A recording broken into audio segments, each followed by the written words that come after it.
I see myself as a very physical person, and that's one reason why getting Parkinson's has been tough. It doesn't fit my image of myself at all. I think probably this must be similar for most people who find they have Parkinson's. It's like a bolt from the blue, and it just takes a while to get used to. That first year or so is hard. It was hard for me. I didn't want to talk about it. It wasn't that I was in denial. I really believed that I had it and started trying to find out as much as I could about it. I didn't know anyone else with Parkinson's. I had no one to talk to. I guess I was really hungry to talk to other people with Parkinson's. At first, all you can do is project into the terrible images you've seen and heard about of people who've had Parkinson's for many years and have real afflictions. Every time I would feel a little twinge in my right side, the side with my tremor, I'd think, oh God, here it comes. But then you finally get over that. You finally somehow just work your way out of that. I guess you just mourn as much as you can and then start living in the moment, which is, of course, what we should always do and what you always say you're going to do.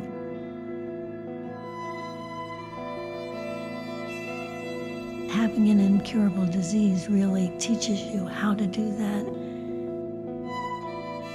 It becomes easier to adopt that philosophy. And that makes the world different once you start living in the moment. You say yes to everything. You make time for things you didn't think you had time for. You listen to people better. You appreciate everything. You always thought you had all the time in the world as an able-bodied person. And you'd probably be able to be fairly able-bodied till the end, and now you know you probably aren't going to be. And that makes a difference. That makes you appreciate every little thing you can do now. It just seems so much easier to tell people how much I appreciate something about them or something they've done or just the person that they are. And my family too. I just appreciate all of them, but it's just so much easier to say I love you to people. I wonder why that is.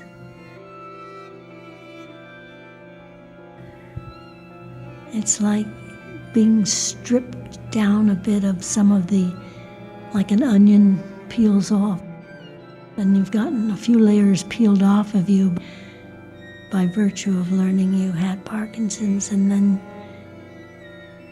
you're a bit raw, but you're also so much more exposed that it's kind of the real you or maybe the better you or something underneath.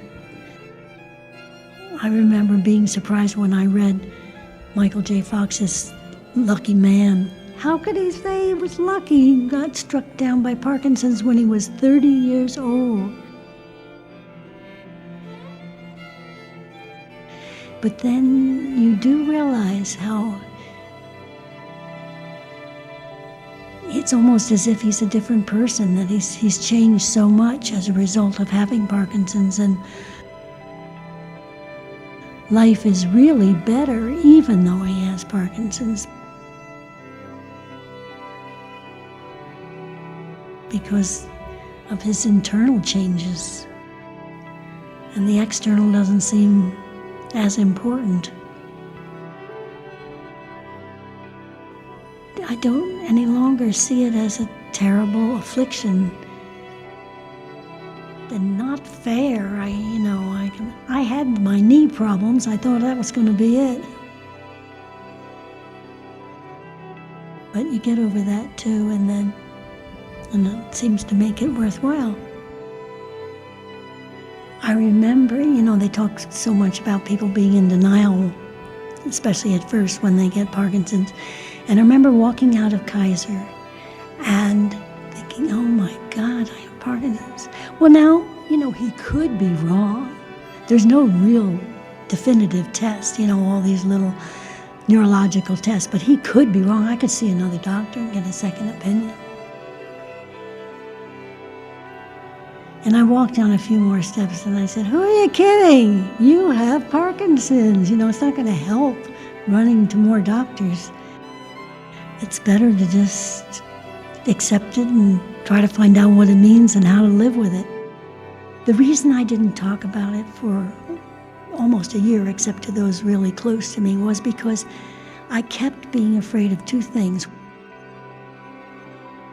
One was that people would patronize me. They'd say, oh dear, how are you, sweetie? How are you doing? Every time I saw them, they'd be asking me how I was. They'd pity me. I couldn't stand that idea. And the second thing I feared was I was going to be a different person.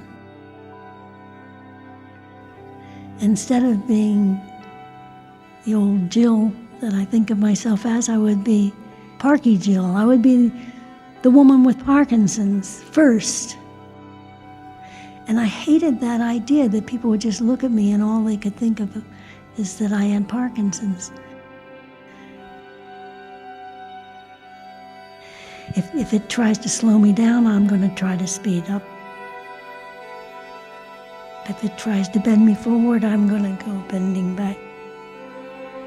Anything I see Parkinson's trying to do, I try to find the opposite antidote for it and do that. It's good for you mentally because it's like you're taking some control. You have some power over it. You're not just waiting for things to happen. You're fighting back.